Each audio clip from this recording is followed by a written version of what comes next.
Hey there people, in this video we'll be reviewing a Finnish German helmet.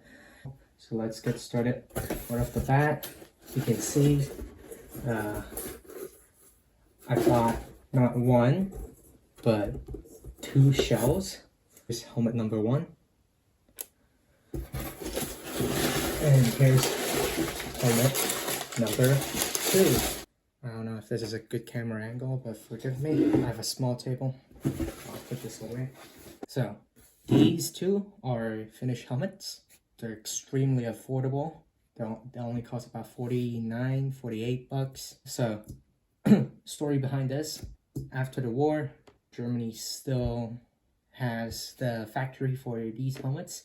So, they kept producing them. No, the Finns did not use German machinery to produce their own. These are all German-made, West German-made shells, so they are German. This one actually looks really good compared to this, so let's do a little bit of comparing. Of course, split pins compared to the original ones, the German, very German ones, these are obviously different. These are smaller in size. And sometimes when you buy them, some of them actually comes with a extra hole. These are for the Finnish liners.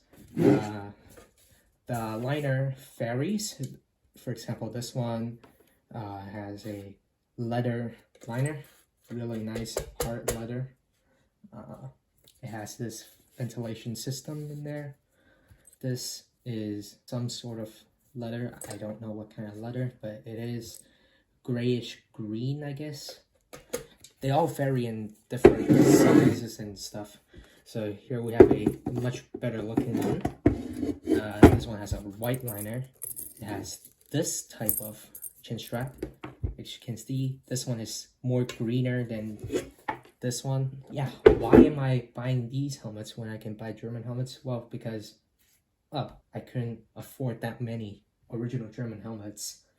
So I choose Finnish helmets for my impressions and videos.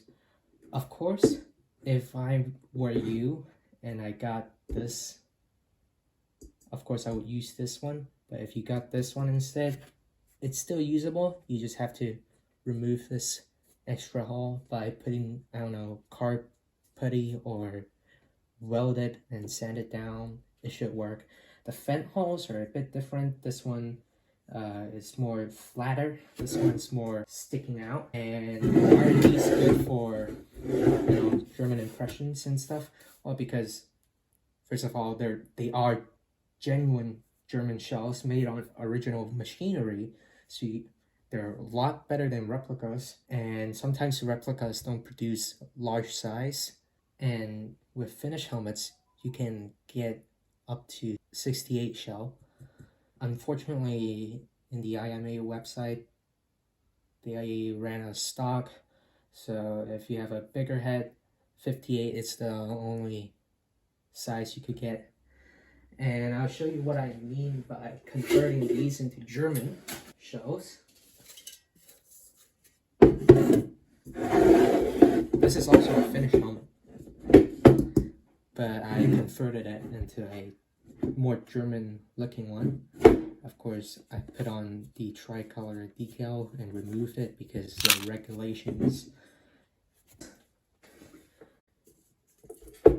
they are uncanny. Unfortunately, this one is in a smaller size. My head grew bigger and this doesn't fit me anymore. The liner and split pins basically exploded and I jammed it in my head. So that's that. But for a German impression, mid-war impression, it's really good. And this one is 1 centimeter larger than this one, so I'll be using this one a lot. I recommend getting this one instead of replicas because replicas aren't really that great. They have a unusual vent hole, but overall they're still okay. But somehow, some websites sell replicas more expensive than these. These are 40 something bucks. While those replicas cost more than that. So I don't think it's that worth it to get the replicas, let alone these are made in Germany, just produced after the war. Sometimes you may also find some Finnish helmets with German markings. Those are real-time war-produced shells. Let me put a original next to the Finnish one.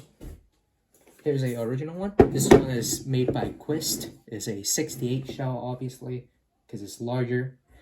But if you compare the fan holes together, they are uncanny. I don't have a 66 shell. I only have a 68 original shell. So yeah. And of course, split pins, different stuff like that. The overall shape is just perfect. Perfect. Everything, down to the last minute details. But if you ordered one and you're lucky enough to get the extra split pin, you can always modify it. It just needs a bit of work. You can use sandpaper, sand this down. Also, another note is that the front of the helmet, it's actually longer. On this one, it's actually shorter. So be aware of that. But let's say you don't have paint, you don't have anything, but you do have a camouflage cover. You can put this on. German helmet. Here's a SS one. There you go. SS camouflage cover. Of course, I didn't really adjust this, but you get the point. So that's my basic review of the Finnish M40 German helmet. Also, side note, when you, for example, if you have a bigger head like me and ordered a 58 size, so you can see right here, and you put it on your head, you might notice it's a bit high up in your head.